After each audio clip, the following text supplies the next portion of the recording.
Hi friends, welcome back to my channel. If this is your first time here, hello, my name is Mika. Thank you so much for stopping in.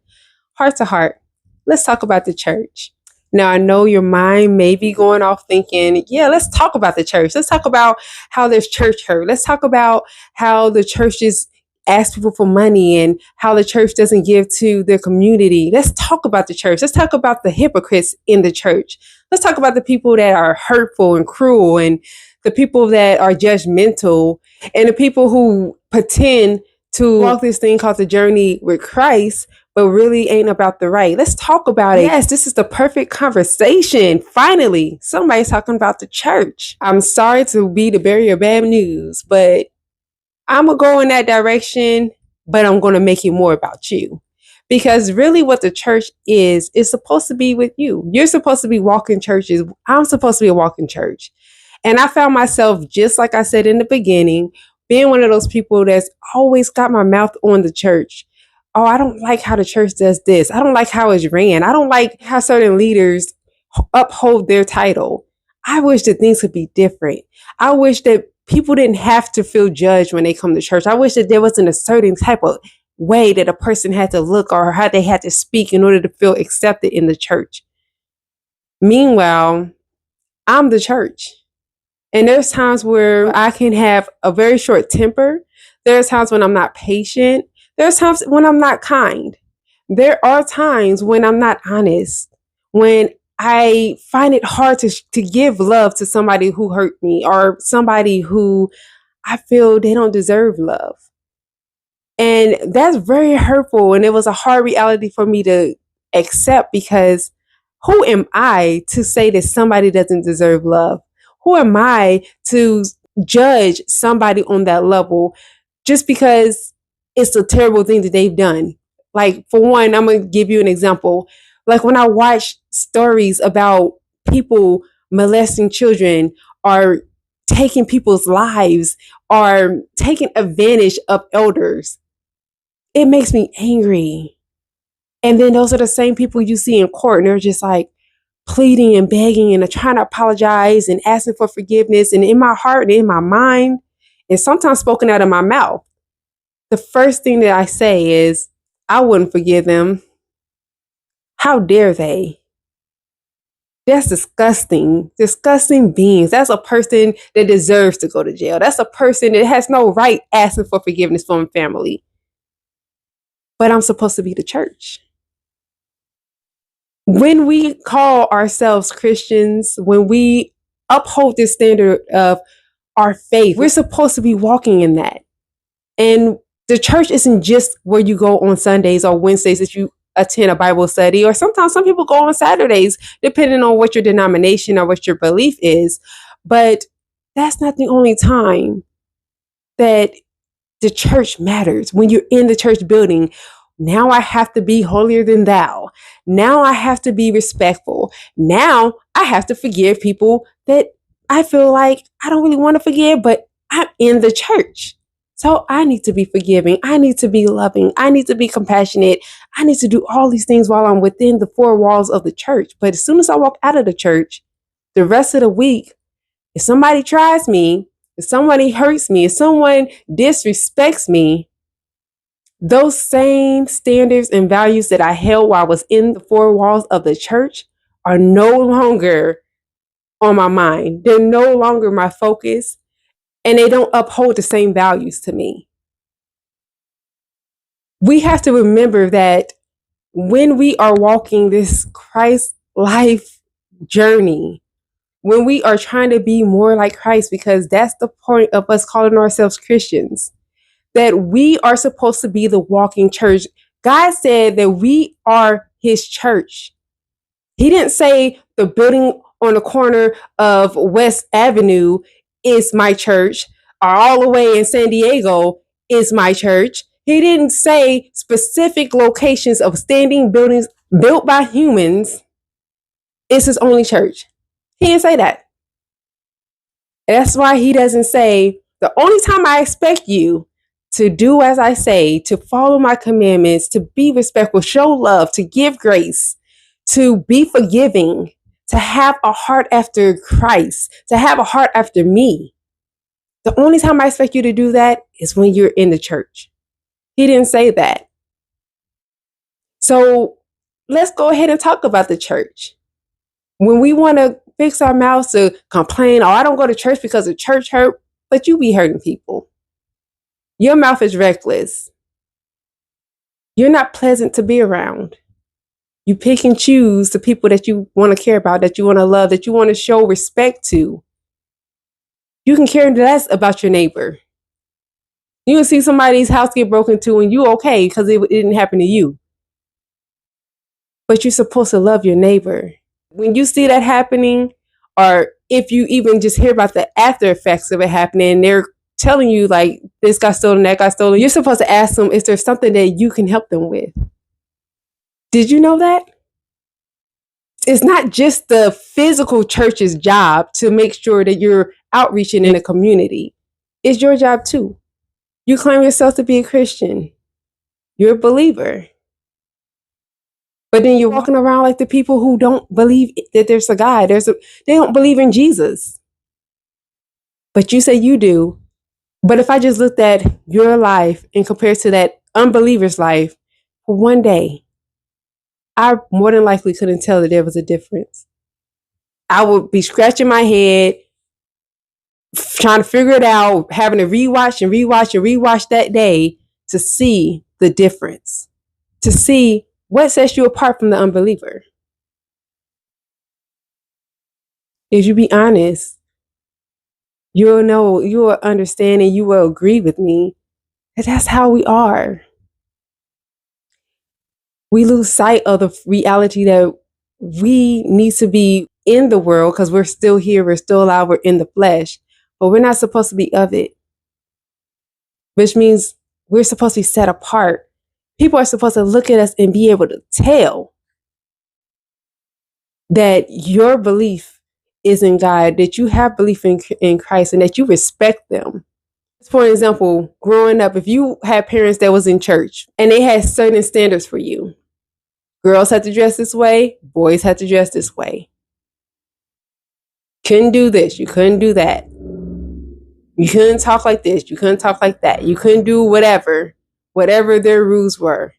People will be able to look at you and say, oh, I know that you're so-and-so's child, especially if they know your parents. They know. They're just like, I know that you're so-and-so's child because you can't do nothing. Or you walk upright. Whatever kind of qualities your parents have that other people can see, they will be able to say that I know that those are your parents. I know that you're loved by your parents. I know that your parents care about you. Whatever that other people can see, they'll be able to see that. If it was parents who were unbelievers or parents who did not love their kids, if you was to put those two families side by side, you will be able to see the family that loved their kids versus the family that did not. You'll be able to tell the family that has a religious belief versus the family that does not. You should be able to see that. So as the church, before you go complaining about the physical church, make sure that your church, your being, is walking upright. Make sure that you're leading with love and with respect and care, and you have compassion for other people. You're giving, you're friendly, you're kind, you bring joy, you're honest, you can preach the word, you know how to pray. You're not down and bitter and on all kinds of medications because you're depressed and you're psychotic and all this other stuff that people try to put on you. No, you're not that. God didn't say that was you. Stop letting these people in the flesh tell you that you're something opposite of what God said that you are. And you would know that if you are practicing your faith and if you are practicing being the church. God loves his church. So why would he not love you if he's calling you to be the church? You're not just a church just because you are in a congregation, that you're in a denomination, that you are in a church building. You are the church everywhere you go. You can go minister anywhere you want to because you're the church. You don't need the pastor to do it. You don't need the deacons to do it. You don't need the prophets to do it. You can do that. You that works at Walmart, you that is a stay-at-home parent, You who is struggling in life. You who has things that you fear. You who don't have it all together. You, me, we are the church. And we need to evaluate ourselves the way that we be like, oh, I stopped going to that church because I didn't like this about that person. I didn't like this about the pastor. I didn't like the stories that I heard. I stopped going to that church because they were judgmental. I stopped going to that church over there because they was asking for money. But then if you're real, a lot of us are the same. A lot of us are very sinful and selfish and greedy. And then we have the nerve to be judging the church when we are supposed to be the church. What is it? The kettle calling the pot black when we the church judging the church. At least the church building is something that is man-made, but you're God-made. And you're not even doing right. So check yourself. I'm checking me. Trust me. It just dropped in my spirit. And I was like, you know what, God? Okay. Something that I need to talk about because that's true. We are the church. But I love y'all and I'm not here to judge you. Like I said, I had to be set down because I know that God was bringing that to my attention because that's what I do. And I had my mouth on the church in judgment, but my hands are so dirty. I'm not nowhere near in position to talk about somebody else's walk or to talk about what the church ain't doing because I'm not giving enough. I'm not helpful enough. When I went out of town to visit my grandma, there was a woman I stood literally this close to. No lie. She was crying. I don't know what her story was. I don't know what she was going through. I don't know what was causing the pain. But I stood that close. And it's like God tapped on my shoulder. And I just kept looking at her because I was acknowledging she needed something. Maybe she needed a word. Maybe she needed a hug. Maybe she needed to hear about God. I don't know. But I ignored God. And I'm being honest. Me as a church. I ignored God because I was like, well, what would people think? Because there was so many people around and everybody was just doing their own thing. I was the only one just staring at this woman. Although, yeah, she was standing right beside me, but there was people all around. And this woman was crying outward. So it wasn't secret. Nobody seemed to care. And I literally just felt touched like, hey, do something. I didn't do nothing. Because I was worried about what other people might think. I was worried that she would feel like I'm invading her personal space. I was worried because if I said something about God, what if she didn't believe in God and then she'll feel offended because I said something about God and maybe she had a different background, a different belief system. I didn't want to offend her. When I tell people I'm Christian, sometimes I'm ashamed. And it's not because of me having a religious belief. It's because I'm not upholding that standard. I'm not faithful to God. I'm not faithful to Jesus. I couldn't do something that simple. And he proved that to me in that moment. I stood by this woman for probably about 5 minutes. I had 5 minutes to do something, to say something, to ask her if she was okay. Maybe she just needs to talk. I don't know what was wrong with her. She could have been crying because she just was leaving somebody that she loves, or maybe she got bad news. I don't know. And that's not my business. But God allowed her to be that close to me. And he showed me, you talk the talk, but you don't walk the walk.